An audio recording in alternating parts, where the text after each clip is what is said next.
So, barring some sort of huge last-minute hiccup, which I don't envision, House Republicans are going to pass the one big beautiful bill on Thursday, giving Donald Trump the chance to meet his July 4th deadline for passing this bill, which is the legislative sort of vehicle for all of his priorities, from extending his tax cuts to national security to immigration, et cetera, et cetera. Okay.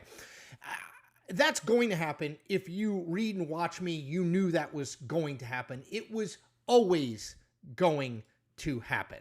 Don't fool yourself into thinking it was up for grabs. It was not up for grabs because House Republicans and Senate Republicans have done what Donald Trump has wanted since Donald Trump emerged on the political scene, and they weren't going to stop now. Okay, what I want to focus on is not the passage of the bill, which, as I said, was always going to happen. What I want to focus on is the massive risk that Republicans in Congress who will be on the ballot in 2026 are taking in passing this bill. And the reason why is because this bill is not popular, right? So they are passing something that they know the American public, at least right now, does not like and does not want. So let me just run through a couple recent polls. These are all from June. Okay, let me just run through a couple. I got them all written right here. Quinnipiac, 55% oppose the bill, 29% support.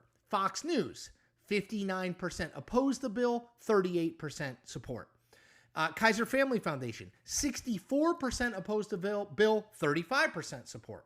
Pew, 49% opposed the bill, 29% support. And last but not least, Washington Post Ipsos, 42% support the bill, oppose the bill, 42% oppose the bill, 23% support the bill, 34% don't know enough or are undecided. Okay, so it's very clear from that the bill is not currently popular. Why? Well, I think Democrats have done a really effective job, to their credit, they don't always do this, effective job of messaging that this bill is going to help rich people and hurt poor people. Whether that's the tax cuts, whether that's the cuts to Medicaid, people losing their health insurance, Democrats have very effectively, I think, messaged on this, and Republicans have been a little bit all over the place, right? Like, as I said, I always knew this bill was going to pass, but, the process, nobody likes watching the sausage get made. That's the reality of the situation. I love sausage, don't like to watch it get made. Same thing with Congress.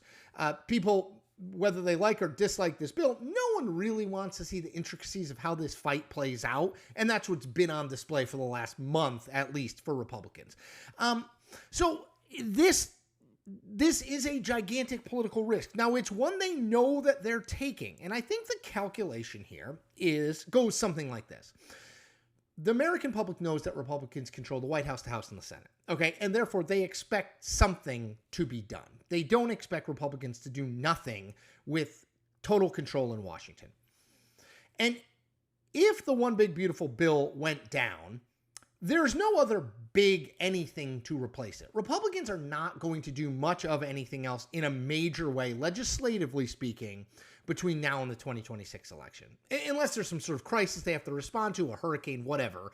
But there's nothing on the books. They're not going to overhaul the healthcare system, for example, right? There's nothing on the books that they're going to do that they could take to the public and say, you gave us the majority, here's what we did with it. So I think their biggest, the risk they're taking is that the worst thing for them would be to do nothing big, to make no real actions, to let the tax cuts that Donald Trump put in place in 2017 expire, which would amount effectively to a tax hike on lots of people, that they would be punished more for that than anything else, including passing a bill that, as I just went through in those polls, the public does not want at this point. Now, the theory among Republicans is, well, Democrats did a good job of villainizing this bill, but once it gets passed, people are going to realize that there's so much good in it. They're going to get more money from tax cuts, et cetera, et cetera. The Medicaid stuff is overblown.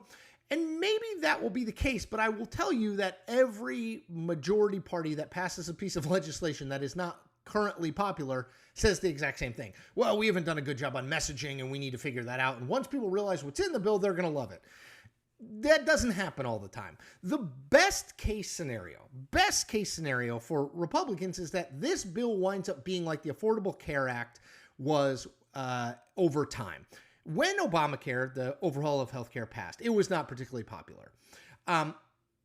It cost Democrats, but electorally. But over time, like now, it's popular. The problem is, if you're on the ballot in 2026, you don't have 10 or 15 years to wait and see if the one big beautiful bill and the provisions therein wind up being popular. You need it to be popular, or at least not a drag on you, in the next year, because you're going to be on the ballot in about a year and a half's time.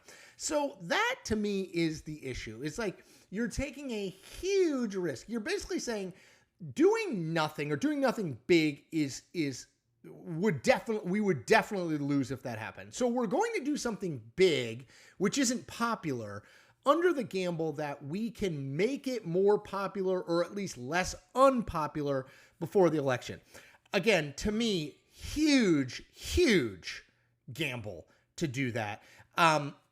Republicans in Congress may feel it's the only thing they can do, right? Trump wants this, but I always remind people, Donald Trump doesn't really care about the Republican Party. Donald Trump cares about Donald Trump. Donald Trump cares about building a legacy. Donald Trump is not going to be on the ballot again. At least we don't think so. And he's certainly not going to be on the ballot in 2026. So he is focused on legacy. He wants this bill for his legacy, right? House and Senate Republicans on the ballot in 2026 need to worry about getting reelected. And I'm not sure that passing this bill, this one big, beautiful bill, which is going to happen, is going to do it. It's just a gigantic gamble, a gigantic risk that they probably feel politically they need to take for fear of being labeled as a do-nothing Congress. But man, they're betting a whole lot of their midterm hopes on this bill and it not being a negative like it is today for them, politically speaking. As always, I ask you to do one thing. Hit that subscribe button. You get a ton of free content and you help me out as an individual news creator. Hope you're doing well. Everybody take care and have a great 4th.